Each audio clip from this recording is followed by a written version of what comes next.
You're listening to How I Met Your Monster, a podcast that explores the introductions to your favorite movie monsters. My name's Zach. I'm Danny. And I'm Casey. And together we dive into the world of horror to find out how filmmakers have introduced us to our favorite monsters time and time again. This is How I Met Your Monster. Boss, you opened it. We came. I met him 15 years ago. I was told there was nothing left. Explorers in further regions of experience. Demons to some, angels to others. Call you meatloaf!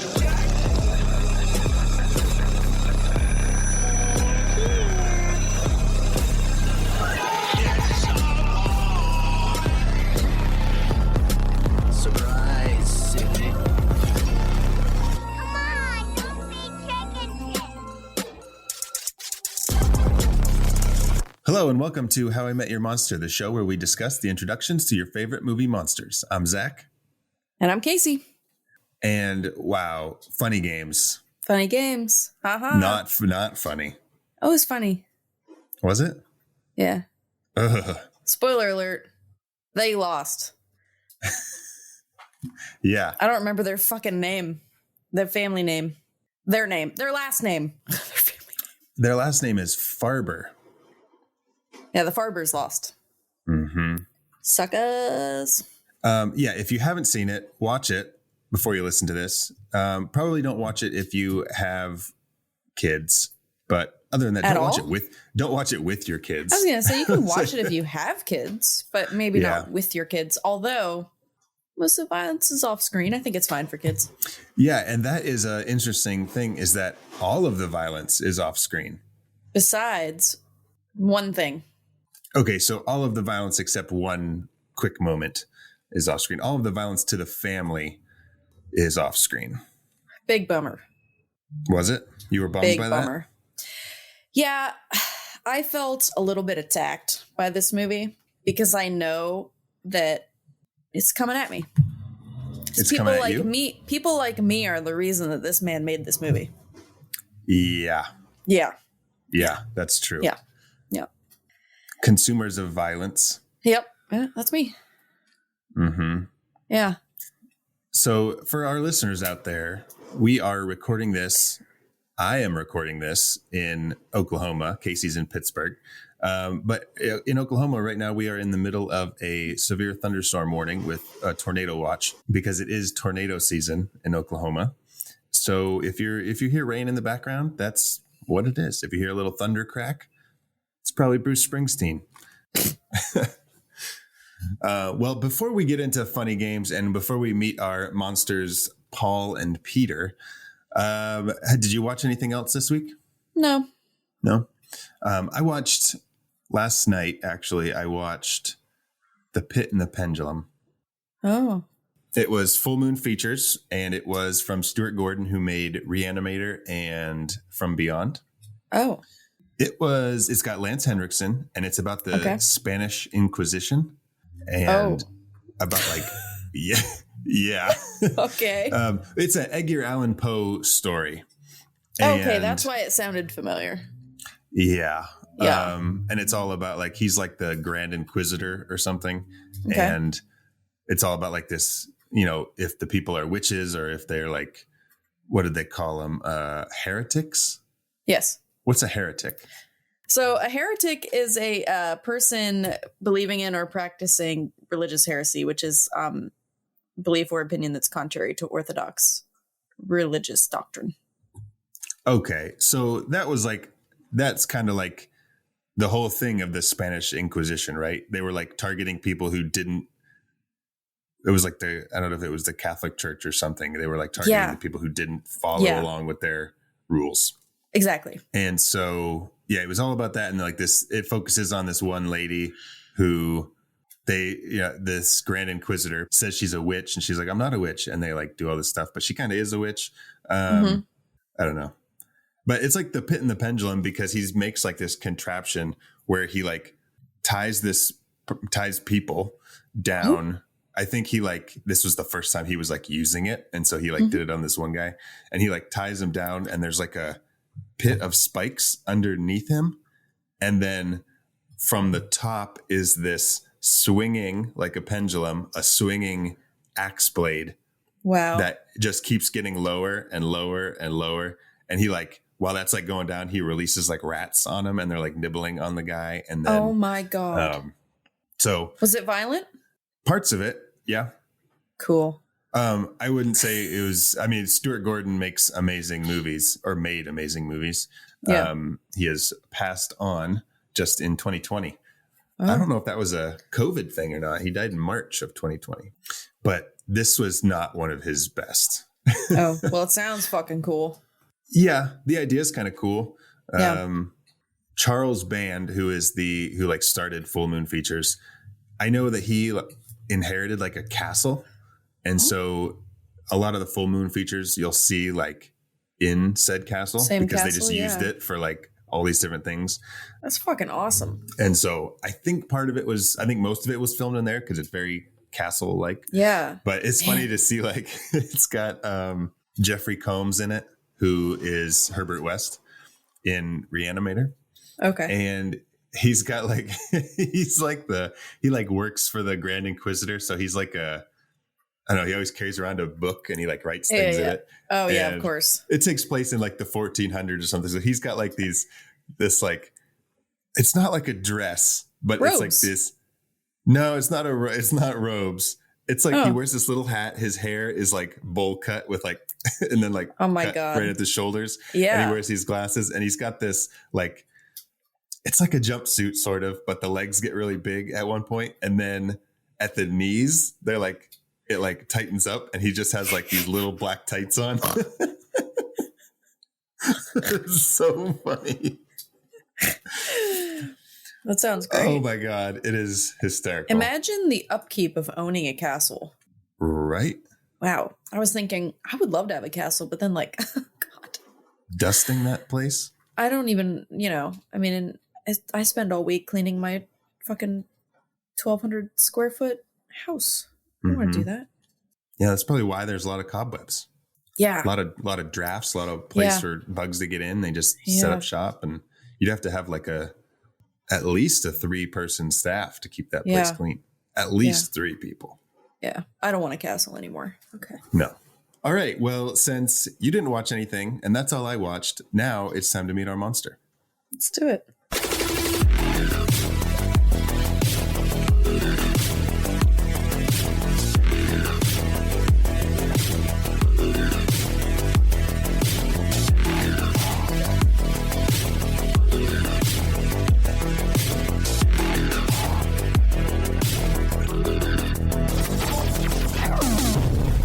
Okay, so today we have 2 monsters on our docket.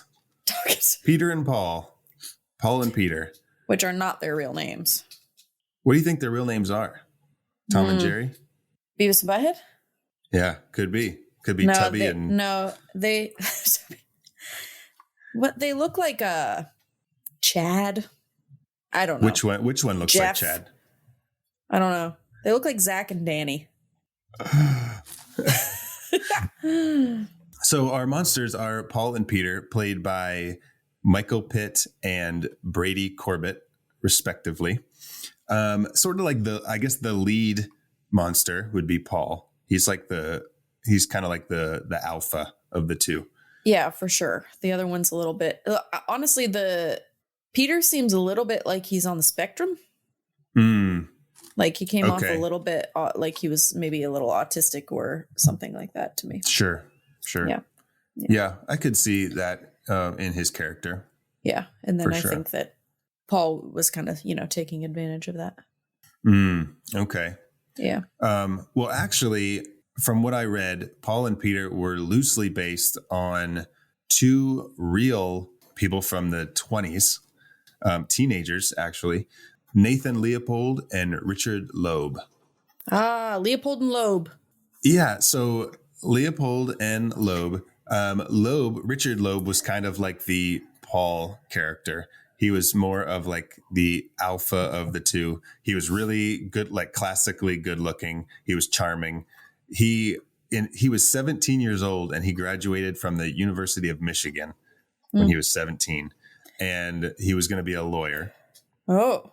His Can you imagine having a 17-year-old lawyer?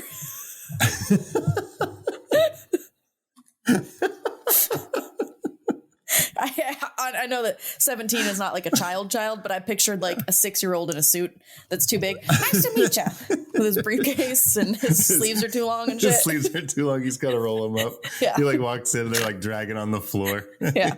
That's exactly what I pictured. Sorry. Anyway. Well, no, I mean, he graduated from the University of Michigan. Then he still had to go to law school. So he would have been like 21. Oh, okay. Because university, I think, oh, he's an established gentleman. Yes. Yes. Which 17, I mean, is fucking crazy young to graduate from college. Yeah. But his lawyer, his neighbor, Nathan Leopold, was kind of like a goofy looking guy. He wasn't as classically good looking as Richard was. So he's the one with the unibrow. Yeah. Okay. And he was a believer in Nietzsche's concept of the Superman, which is an idea that a person is able to rise above good and evil and just be more than. And so they wanted to commit the perfect crime. They basically wanted to get away with murder. They didn't care so much about the murder itself. They just wanted to get away with the crime. Okay. So that's interesting because Michael Pitt is also in Murder by Numbers, which is about that. Yes. Yeah. Yes. This is the second time that he's played a character based on this guy. Yeah. Okay. But in their relationship between the two, it's evident in the relationship between Paul and Peter in this movie, where Paul is like the alpha and Peter kind of just like does what he says. But Nathan Leopold would do anything that Richard Loeb would do. Mm-hmm. He would do whatever he wanted him to do in exchange for sexual favors. Oh, okay. And what they did was in 1924, this was in Chicago, they lured a 14-year-old boy named Bobby Frank into their car, killed him, and hid his body. Okay. Then they sent a ransom note to his parents, to Bobby Frank's parents, and said, we need $10,000 in exchange for his body. But before dude could pay the ransom, the cops found the body, and the way they were caught was because of a pair of glasses that Nathan Leopold lost. And they were able to trace the glasses back to like an optometrist who had sold them to Nathan. And that's how they got busted. But they did get life in prison, and Richard Loeb died 12 years into his sentence. He was in a prison fight with another inmate and was killed. And after serving 34 years of his sentence, Nathan Leopold was released and just died in 1971. So he was released on parole? After 34 years. Okay. Yep. So that is kind of like a loose basis for Paul and Peter. But this movie is so much more than that. Yeah. It's very layered. Yeah, like Shrek. Just like an onion. Yeah. All right. So I'm sure we'll learn a little bit more about Paul and Peter as we go through the movie. So are you ready to get into it? Let's do it. So this opens on a couple driving to their vacation home. Long shots of them like driving through Lots of Long long shots. Mm-hmm. And you're hearing them it's just a voiceover of them talking about opera and hearing opera. And then when we finally cut into the car, you see the family. We've got Naomi Watts and Tim Roth. Yes. And their son, Georgie, played by Devin Gearhart. And once we're in the car, we're introduced to this like happy family. And then the title screams on the screen. I love that part. Yeah. They're listening to the opera, and then all of a sudden it says funny games. Yeah. And it's just like that. this screaming death metal with like a woman screaming. Also, was I mistaken, or is there, other than that part, is there only music in this movie when it's being listened to by a character? Yes. I don't think there's any other music. Okay. I just was like watching the movie. I'm like, did I miss some music in this movie? No, you're absolutely right, because this was actually a 1997 Austrian movie from the director Michael Haneke, is how I'm going to pronounce his name, because I'm not sure exactly how to pronounce it. But then he remade this version in 2007 for American audiences, and it is a shot-for-shot remake. And he was kind of loosely going by the rules of this filmmaking movement from 1995, and I'm going to butcher the name of a bunch of things here. Dogme 95, which is the Danish word for dogma, but it's DOGME 95. Okay. And it was a filmmaking movement created by Lars von Trier. I don't know how to say his name. And Thomas Vinterberg. And Lars von Trier, you might know his work, The House That Jack Built. Okay. Yeah. Antichrist. Yes. Oh man, now I'm blanking. But he's made a lot of very like controversial movies. But they had this thing where it was like set of rules to like quote unquote purify cinema. And so one of the rules was that sound must never be produced apart from the images or vice versa. Oh. Which is like music is not meant to be used unless it occurs where the scene is being shot. Okay. And so Michael Haneke, I think I kind of bought into some of these like filmmaking rules. Yeah. And so you're right. Like he doesn't use music other than the credits in the movie unless someone is listening to it. Yeah. Okay. But some of the rules of this filmmaking movement are interesting. Shooting must be done on location. Props and sets must not be brought in. So it's like whatever's there is there. Okay. If a particular prop is necessary for the story, a location must be chosen that has that prop. The camera must be handheld. The film must be in color. No optical work or filters are allowed. The film must not contain superficial action. No murders, weapons, or anything like that can occur. It says temporal and geographical alienation are forbidden. That is to say, the film must take place here and now. Genre movies are not acceptable. The film must be shot on 35 millimeter, and the director must not be credited. So he sounds like a pain in the ass. He does sound like a pain in the ass. Jeez. So that was that. That's what they called the Dogme 95. Again, I'm probably butchering that pronunciation. But so anyways, going back to what you said, yes, there is no music in the movie unless it is being played in the scene by a character. Yeah. We get our first sighting of the monsters right off the bat, right out of the gate, to be literally to say it literally right out of the gate, because they are seen through the gate of the neighbors.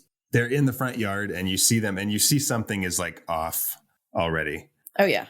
There's these two boys dressed in white and the neighbors, you just see them from a distance, but you can tell they're acting strange. Even our family, the Farbers, can tell they're acting strange. Yeah. And so that is our first sighting. But we don't really know what's going on yet. We just know something is weird. Yeah. How cute is Lucky? How cute is Lucky? Lucky the dog. Well, he's horribly trained. Yes. Which is one thing that I don't like. But he's cute though, right? Yeah, he's cute. Golden retrievers, they're cute. Yeah. Yeah. But yeah, they need to work on that a little bit. Well, doesn't matter now. They're all dead. They're all dead. DoesTheDogDie.com. Very much so. Yes. Again, off-screen violence to the family. Yes. Yes. Great fake dog, though, that rolls out of the back of that car. Yeah. Yeah. Oh, my gosh. Yeah. But, yeah, so there's like a big, I don't want to say commentary, but a big part of this movie focuses on our consumption as an audience. Yes. As an audience, our consumption of violence and like how just like passive we are about it. Yeah. Yeah. So they ask Fred to come over to help launch the boat, and he brings Paul with him. Well, I don't think he wanted to bring Paul with him, but Paul just kind of accompanies follows him. everyone around. Paul accompanies him, and He just seems like a normal dude right now, like a little rich boy. Yeah, but like Michael Pitt is very unique looking. Yes. He kind of just looks very mischievous all the time, no matter what. Yep, for sure. So that's good. A very good distinct casting. look. Oh, absolutely. Great casting. For everybody, yeah. Yeah. And we cut to Anne, played by Naomi Watts, and she is in the kitchen doing something with meat. Oh, God. Don't even get me started. Disgusting. Yeah. So she's doing something with meat. The little kid comes in looking for a knife. And he said, Dad needs a sharp knife. And this is where we first see Peter. And I don't know the significance of this, but I know there's something there. The first time you see him, he is behind the screen door. Yeah. And he's so like his face is like blown out with the light because it's just the way the sun's hitting and you can't really see his face. And is that maybe to signify that like these guys could be anyone, like anybody could do this? Oh, sure. Do you know what I mean? It sounds good to me. Sounds smart. Oh, thanks. Yeah, I like it. Let's go with it then. Let's go with it. Sounds good. This could be anybody. Yep. Be careful. Your neighbors are evil. That's right. So he's asking for eggs. And Man. he's asking for eggs. He said Fred and Eve want some eggs. And this scene might be the most uncomfortable scene in the whole movie. It's not even uncomfortable for me. It's frustrating. First of all, I am a patient person, like waiting in line at the grocery store. I'll wait for 20 fucking minutes in line and just whatever. I'm at the grocery store. Mm-hmm. These people are here too, and they probably don't want to be here either. But I'm just gonna whatever, right? Yeah. I'm patient. I'm not patient with people like this though.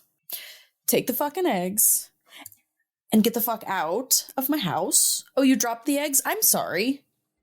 Then you know what? Your bitch ass friend who needs the eggs should probably just go get herself some fucking eggs. Goodbye. Mm-hmm. So that's that. That would be the end of the movie for me. I would hit him with a fucking golf club first. Get the fuck out of here. And it's so, it's frustrating and awkward because you see that impatience in her and she wants to just be like, dude, come on. But she's being too nice. She's being way too nice. Yeah. And over eggs. And Peter accidentally drops the phone into the water. Just gonna put this out there. This family has a vacation home next to a golf course. Where at? Long Island? Mm-hmm. And they have one cell phone? I don't think so. They do have a second cell phone. They have, what's his name's? They have George Farber's cell phone. Yeah. Later in the movie, when she's like trying to dry the phone and he's leaning up against the wall, he hasn't sat down yet. She says, "Where's yours?" And he like sighs and he says like, "It's in the fucking car." Oh. And my brain is like, well, then just go out and get it. Yeah. But later when you see her on the road with cars coming by and things are happening, they must have taken the car. Yeah, because she could have driven it. Yeah. Yeah. Okay. So he didn't have that. But my question is, this was 2007, right? Landlines were still a thing. They were. But in your vacation home, you're not going to pay for a landline all year round. Maybe they hadn't, you know what I mean? I guess. Maybe they only did it on like a certain month-to-month basis or whatever, and it wasn't up to date or something. Yeah. It's a good point. Yeah. I try. But she's getting frustrated with Peter, and I think Paul is there at this point, and she tells Georgie, "Go tell your dad we're eating in 10 minutes." Yeah. And I don't know if that was just like a thing for them to be like, get out of here, we're eating in 10 minutes. Yeah. Lady did not even start cooking anything. Right. But at that point, she definitely wanted her husband back in the house. So I'm thinking that if you tell your dad that dinner's almost ready, he's going to come back up here. Yeah. And then he's going to be pissed when he comes up and dinner's not even cooking yet after he spent all his time. Yeah, I'm surprised I'm surprised he didn't slap her. Jeez, right? Not having dinner ready. Jeez. I don't care if we have guests. It is 5 o'clock. It is 5 o'clock. Somewhere. Old man supper time. Old man summertime. But he wants to try the club. Paul wants to. We forgot about Yes. that part. He wants to try. Oh, yeah. So Paul is there because when she comes out into the hallway, Peter had dropped the eggs again. He said because of the dog, Lucky. Yeah. And now Which, Paul is I'm there. not going to lie. I don't doubt it. Lucky's not trained. I'm sure he did jump on him. Just saying. Paul sees the clubs, the Callaway clubs, which apparently is a good set of golf clubs. And he wants to drive it. He wants to take it for a spin, take it for a drive, as they say in the golf biz. Do they? I have no idea. Oh, it's like, that's fun. That's funny. I like that. And this is important because he takes the golf ball and he goes out and says, oh, it hits great. This is wonderful. Yes. And this is where, when he comes back, he starts calling Peter Tom. Yes. And I was like, what the fuck is going on? I know, me too. I'm like, do I not know his name? Was this a mistake that somebody somehow missed? What is happening? Yeah, but he keeps going, he keeps alternating. He'll call him Tom a few times, then he calls him Peter a few times, then he calls him Tom again. And you're just like, what is going on? And they're so polite. Yep. It's creepy. And George finally comes up from the boat and he won't listen to his wife. Yep. Which bugs me because she's clearly frantic. And he also just wants to be polite. Yeah. And there's these guests here. Everyone is just trying to be polite except her. Yeah. I mean, your wife is obviously uncomfortable. Your wife's feelings are less important than impressing these people or being nice to these people. Right. It's sad. For sure. And so finally, I forget what sets him off, but George slaps Paul. And so now shit's about to hit the fan because is it Peter that grabs the golf club? Yes. Yeah, it's Peter that grabs the golf club and breaks his leg. Yeah. Apparently. I didn't think it was that bad until later. Well, we don't see it, so who knows? Right. But I guess drivers are probably pretty sturdy. You would think. If you get somebody strong enough. I think that, the part that scares me about this is that it's in broad daylight. Just with their door open, just, that's crazy to me. And I would say this is our full-on monster reveal because not only do we get the golf club hit, and so you're like, oh shit, these guys aren't fucking around, but also you get the golf ball reveal. Right. Yes. When he says, what is this? Oh, it's a golf ball. Then you realize that he never hit the golf ball. Right. And so your mind immediately goes to Lucky. Yeah, he practiced a different way. Yep. This is so cruel what he's making her do. Yeah. What is this game called when it's hot and cold? Is there a name for that game? Hot and cold. So he's making her play hot and cold to find the dead dog. And that fake dog that rolls out of that car. Looks like a real fucking dog. Yeah. Yeah. I thought it at first I thought it was when it just falls out of onto the bed of the trunk or whatever. The tailgate. But then when it falls off onto the ground, I was like, oh, okay, now it's not a real dog. But it looks so good. Yeah, it does. I mean, unfortunately, it's a dead dog. Yeah. And this is a pivotal scene for us because this is where Paul breaks the fourth wall for the first time. Right. And Again, I forgot about this part. So I wasn't sure if he was looking at me or if he was looking at somebody behind the camera. Uh-huh. You know what I mean? I didn't know if Peter was back there or something. So I was like, wait, did that just happen? Casey looks behind her in the living room. You looking at me, dude? There's nobody behind me. All right, I guess he's looking at me. Yeah, so now we know we're in for something a little different. Yeah, because I like his little smirk that he did too. Yeah, he has brought us into this world just by giving us that look. He's acknowledging that we're there. But this was switched from a wink to a smile. In the original, he kind of smirks at the camera, but he winks. I would like the wink. Yeah. Because the wink would have been a for sure, you see that? Mm-hmm. You see what I did there? So we're going to see more of this later on, this fourth wall breaking. Yeah. So they hear, Anne hears somebody calling to them, and she goes down to see him, and it's her friends showing up on the boat. Yeah, like, you're rich when your friends fucking pass by on their boat. What's up, guys? When did you get here? Oh my God. Yeah, what do they just like? Do they just like sail around the thing? Yeah, I mean, probably. they could just be out sailing and they just see them. They saw their boat. I know, but it's like, I mean, boats are expensive. They are. They've all got vacation homes and boats, Oh yeah, I guess I mean they're just not out like. I thought they were just like out like seeing who's outside. I mean, maybe. I mean, could be. They're probably boring. I mean, yeah, they golf. Yeah. All they do is golf. Yeah. They're all so fucking into each other's shit.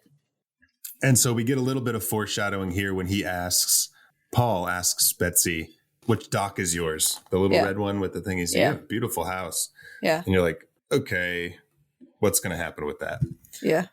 And we're back at the house now. They're moving George to the couch. Everyone is moving. The party is moving into the living room. And we get this speech from Paul about why they are committing these crimes or why Peter is the way that he is. Yeah. And we don't really know. He's saying so many different stories. We don't know what is true. Right. Right. So we get a number of excuses, I guess, for their behavior. That he has sex with his mom. From that to he's white trash to he is, what was another thing? Drug addicts. They were drug addicts. Yeah. And one time he even says he's jaded and disgusted by the emptiness of existence. Yeah. And I took note of that because I feel like that has something to do with this whole thing. Yeah, I agree. And I can't, this movie is hard to pinpoint, but I know that has a deeper meaning here. Yeah, I'm sure it does. But here we come to the bet, which is a big part of the movie. Yeah, I like this part. Paul bets the Farbers that in 12 hours, by like 8:40 in the morning, they'll all be dead. Yeah. And he just makes like the other side of the bet for them. And he says, and you guys bet that you'll still be alive. Yeah. And then here's where he breaks the fourth wall for the second time. And now there's no confusion. It is clear that he's talking to us. And he says, who do you think's going to win? Like, I bet you're on their side and all this stuff. And it's like, Casey's like, no, man. Nope. No, you got me all wrong. I said, I'm not sure what's going to happen, but I want it to be you. But now we are like an active participant in everything that they're doing. Yeah. It's almost like we're, in a sense, we're letting it happen. Yeah. I know like it's a movie, but. Well, yeah. But then at one point too, what does he say? Don't forget it's all for entertainment or something. Mm-hmm. Yeah. You can't forget the importance of entertainment. Yeah. So yeah, it's all for us at this point. Mm-hmm. And so that just puts you're no longer just watching it as a movie, and you're, like I said, you're an active participant. And you're part of the game. And the poster for the original Funny Games from 1997 has a child with his head in a bag and on the poster. And this is where we get that in this movie, which Paul calls cat in the bag. Yeah. And he takes Georgie and he puts a pillowcase over his head. Not to be confused with a potato sack or a knapsack or a burlap sack. Just a pillowcase. It's a pillowcase. Yeah. Yeah. They're rich. They wouldn't have a potato sack lying around. That's right. That's right. And this scene is so disturbing. Somehow it comes up that they're talking about Anne and they're saying, I bet you she doesn't have any jelly rolls. Yeah. They want to see her titties. They're betting how old she is. They're saying like 35, 37. Naomi Watts was actually 39 at the time of making this movie. Well, she looks good. It's so disturbing because Paul makes George tell his wife to take her clothes off. He makes him say it twice. And I just want to point out the acting in this movie at this point. Everyone's performance is just incredible. Everyone, yeah. Right. Tim Roth has come out and said that like filming this movie like traumatized him in a way. Yeah. But so he makes her take her clothes off. She does. They look at her. They make her stand there for a few moments. And then they say, you can put your clothes back on. Yeah.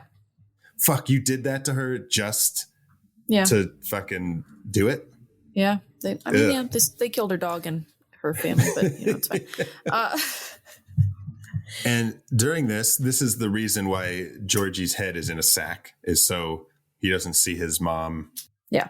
How sweet. But then they also use it as like a... Of course. I got your son's head in a fucking bag. Pressure, so. Yeah. But then he pees himself and dude gets disgusted and Georgie's able to push away and run out the door. And then dude can't even climb the fucking fence. I know. I'm like, dude. Like he got to the top. Then what happened? Why did he give up? I'm sure that in that situation, I don't care how old you are, like you're going to do whatever it takes. And you're filled with adrenaline. So you're not even going to be thinking about like, oh shit, can't jump 3 feet off of here. Yeah. He gets to the top and I'm like, dude. He pisses himself and they get grossed out, right? So if you're ever abducted, just shit yourself. Mm-hmm. And you'll be able to escape. You're good. You're golden. You're good. Yeah, so since he also can't unlock the door. What kind of home doesn't fucking lock from the inside? What kind of fucking vacation home is this? Yeah. This happens quite a bit in movies, and I don't understand. Yeah. I'm sure that nobody actually does this. There was one we just watched recently where that happened too. They go to the front door. Oh, it was Pet Sematary 2. Oh, yeah. When dude is in the house and he's getting chased by Gus and the dog, and he can't get out of his own house, and you're like, what the fuck? Yeah. So he can't unlock the door for some reason. So he goes upstairs and sneaks out that way. He goes to the neighbors, right? Oh yeah, that's right, because he can't get over the fence, so then he crawls through the back, through the water. Yeah, he goes in the water. Which is funny because then when he's like walking through the house and he leaves the trail of water, I forgot that he walked through the water. I'm like, man, that kid had a lot of piss in him. Jeez, he really soaked those pants. That after all of this running and doing all this stuff, he's still like dripping. Yeah, like, man. But I mean, smart kid to realize that he was dripping the water everywhere and that he's got to shed those wet clothes so that he can. Mm-hmm. But the dude never sits still. That's what pissed me off. As soon as Georgie finds a hiding place, he's there for like 2 seconds and then he goes somewhere else. His hiding place that was the wall by the fireplace. Yeah, he's so small. He could fit in so many places. Right. Also, didn't realize that this is another game. Hide and seek. Oh, yeah. Yeah. Yeah. But while Georgie is at Fred and Eve's house, we cut back to the Farbers in their home. And George, the dad, says, why don't you just kill us and just get it over with? And this is where we get the line, you shouldn't forget the importance of entertainment. Right. And we know that we are a participant in this. So we know that they're doing this for us. Right. Which is fucked up. Which would have been a lot cooler if I saw blood. Just saying. Jesus. Just saying. We never see what happened to Fred and Eve because Georgie sees the dead body in the bathroom, the legs of the dead body. And that we find out later was Jenny. I'm assuming their daughter that he was asking about. He's like, why isn't Jenny going to be here? And blah, blah, blah, blah, blah. So he said, because when he comes back in the house, he said they killed Jenny. And I said, okay. So we don't know where Fred and Eve are. Right. Assuming they're dead, but we don't know. Right. And Georgie finds the shotgun. And there's this intense scene with him in the corner where Paul finally finds him and tells him to cock the gun and pull the trigger. And he knows there's no bullets in it. And Georgie just fucking good performance by that kid, though.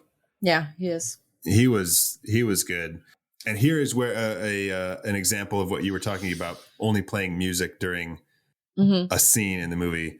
Paul says, let me put on some music. And he puts on that same crazy death metal screaming lady song. So after this, we cut back to the house.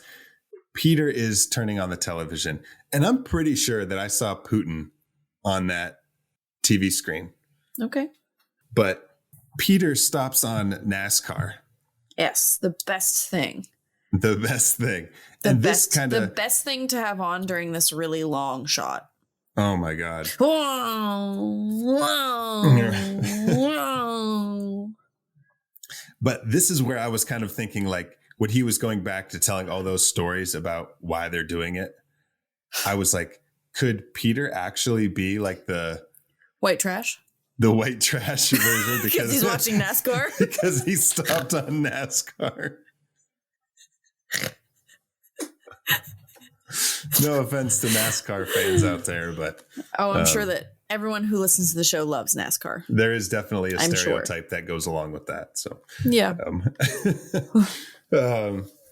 Paul returns with Georgie, and this is like, he's like, okay, we got to get moving with this. Let's do eeny, meeny, miny, mo. So he picks somebody, and then he says, I'm hungry. Basically, good luck, Peter. I'm going to go make a sandwich. I'm going to go get some food. They talk about being hungry a lot in this movie. Well, yeah. Which They is don't actually eat anything while they're doing interesting. this. 12 Right. hours. And It kind of shows, I think, in a way, they're like sociopathy. Like they obviously don't. They're so disassociated from what's actually going on. You know, They don't have any emotions about it. So, and Paul goes to make a sandwich, and you hear a gunshot, you hear some scuffle, you hear a screaming. Ugh. I bet y'all didn't think it was the kid. We cut back to the television. We stay on this shot for a while until we find out that Peter shot Georgie. That wasn't the one that they picked, but he said Georgie was trying to run away, so he shot him. And then, oh my God, this scene, then they cut to a wide shot of the living room, of the whole scene. You see the dead body of Georgie laying on the ground, blood splattered on the wall. You see Naomi Watts just sitting there, completely tied up. She's got her legs bound and her hands behind her back. Lots of tape. And we also see the legs of Tim Roth behind the couch. And this scene is a static shot of the living room in the aftermath of their son just being killed. We don't even get to see like her emotion because we're just like, it's all just like facts. You know what I mean? We're not like in the emotional bit of it at this point. This scene goes on for 10 minutes. Is it really 10 minutes? I knew it was long. And I remember like when it was over, I was like, man, that was all one shot. Yeah, I went back and rewound it and it was 10 minutes long. And you really don't get any emotion in it until she gets over to George, the dad, and tries to pick him up. And he just like, he can't even breathe because he's just so like heartbroken at what just happened. Her breakdown comes a little bit later. Yeah. But she has to like force him to breathe. And it's just so intense. And oh my God. But yeah, 10 minutes to stay on that shot. And that goes back to show how good the acting is in this too. Yes. But just to like keep that going throughout the whole thing. Yeah. To stay completely in it for 10 minutes. So they finally get out of the room and he says, she turns the phone on and she says, it's working. And he says, call someone. And she says, who? Let's think about this for a little bit, Anne. It's not who are you going to call? It's not 922. No, not 922. It's not 411. Not 411. Although you can get some information from them. That's true. 911? I think it's 911. I think so. She should try that number. Yeah, she should have called 911. But she can't get through. The phone is still not working. And there's an extended scene again of her trying to fix the phone. But she goes to shut the door of the living room. And that's when she kind of loses her shit a little bit. Oh, yeah. And she vomits. Yep. And, oh, man. Heartbreaking. And Anne decides to go. She goes out through the window because can't get through the front door. But yeah. What? I don't get it. I don't know why that was even. It wasn't even necessary to this movie, though, either. To have the door locked? Yeah, because what's his name gets out anyway and doesn't go through the front and just goes through the back way. You know what I mean? So he still got out, and then she just gets out through the window. There's no. Yeah. Could have just let them have a normal door. Right. Right before Anne leaves, George asks Anne to forgive him. Yeah, because he fucked up. He did fuck up. And shit went down. Well, yes, of course he did fuck up. But even if he would have tried to put his foot down and be rude and make them leave, they still weren't going to leave. You know. Yeah. He would have just gotten hit with the golf club 2 minutes earlier. Right. So when Anne gets out to the street, she is very clever. She sees a car coming and she doesn't immediately jump out and say, hey, help, because she thinks it might be them. Yeah. So she gets behind the tree, but then she can't get the van's attention. And so when the next one pulls up, she sees car headlights again. She's like, fuck. Yeah. I got to do something. And Gotta try. That was the wrong move, Anne. I'm sorry. Wrong move. You lose. You lose the game. George makes his way back into the living room to cover up the body of his son. And he hears the door open and he calls for Anne. He says, Anne, is that you? And then we get that creepy fucking golf ball rolling into frame. And you see it on his face. He's just like, the golfers are back. the golfers are back. Damn I it. miss tea time. Damn it. So the golfers return, and they have golfers return, and they have Anne tied up again. God. Yeah. I mean, he told them that they were going to lose no matter what. She's like begging for them to stop, whatever. And Paul breaks the fourth wall again and asks us if we want to keep playing. Oh, man. And he says, you want to keep playing, right? You want to see an end with plausible plot development. And you're just like, ugh, I can't do this anymore, Paul. I wish you would have just blown the family away. Yeah, I don't want to play anymore. I should have just turned it off. And here he's playing another game where she has to recite a prayer. Yes. And she doesn't know any prayers. Oh, now I lay me down to sleep. I pray the Lord my soul to keep. And if I die before I wake, I pray the Lord my soul to take. Now say it backwards. Oh, I could if I thought about it, I bet. Yeah. But that's what he makes her do. They finally give her a prayer and she says it. And then he says, okay, well, you got to say it backwards. And all of this is for her to just decide if she can do this, then she can decide what murder weapon they kill her husband with. Yeah, that's fucked. It is fucked. That is fucked. Before she starts to meet up with his demands, she grabs the gun sitting on the table and she just blows Peter away. She does. He hits the wall, doesn't he? Yeah, he like flies up and hits the wall. Yeah. And you are like so happy. Well, you are so happy. Yes. You're so happy for her and you're like, okay, we're going in the right direction here. This isn't what I was promised. No. Mm-mm.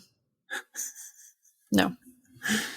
Well, you're in Paul luck told me that he was going to kill that whole family. Yeah. And so you're in luck because Paul searches frantically for the remote control. Yes. And at first you're thinking, what in the world? Why does he want the TV remote? He wants to put NASCAR back on. Yeah. Because, Peter has been shot. So in his memory, he wants to put NASCAR back on. Mm-hmm. Yeah. Mm-hmm. To honor him. To honor him, that's right. But he literally rewinds the movie. Our movie. Funny Funny games. He rewinds our movie, which we are watching, and takes back everything that just happened. Goes back to before. This is like Spaceballs. I've never seen it, remember? Oh, man. Oh, my God. Never mind. But he rewinds the movie. And this is where we're kind of like, oh, shit. There's no winning. Like, there is no hope for them because Yeah. Paul's just in control. Yeah. Part of it is like, maybe that's why he's not worried about anything. Yeah. Because he's controlling it. So, he's like, oh, whatever is going to happen. But once he rewinds the movie, he grabs the gun before Anne can, and he shoots George.